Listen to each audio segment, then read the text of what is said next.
કચ્છના અનેક વિસ્તારોમાં ખાસ કરીને નશો કરીને હાલતમાં વાહન ચલાવતા વાહન ચાલકો સામે સામૂહિક ઝુંબેશ શરૂ કરવામાં આવી। 63 વાહન ચાલકો સામે ઝુંબેશ કરી સ્થળ ઉપર મોટો દંડ વસૂલ કરવામાં આવ્યો। વાહન ચાલકોમાં ભારે ફફડાટ વ્યાપી ગયો હતો।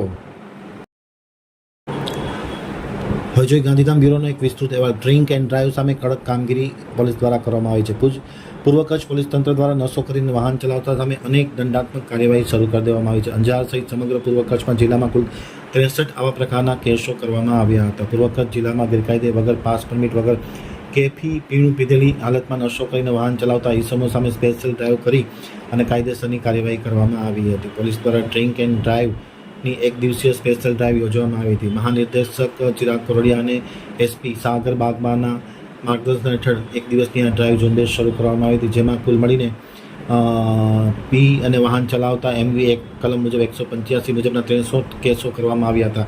જાહેર માર્ગ પર ફાયરિંગ સાયલેન્સર તથા LED પ્રોજેક્ટ ફિટ કરવા સામે તેમજ જાહેરમાં રેસિંગ કરતા વાહન સામે પણ કડક ઝુંબેશ શરૂ કરવામાં આવી હતી। આ ઝુંબેશના કારણે વાહન ચાલકોમાં ફફડાટ વ્યાપી ગયો હતો।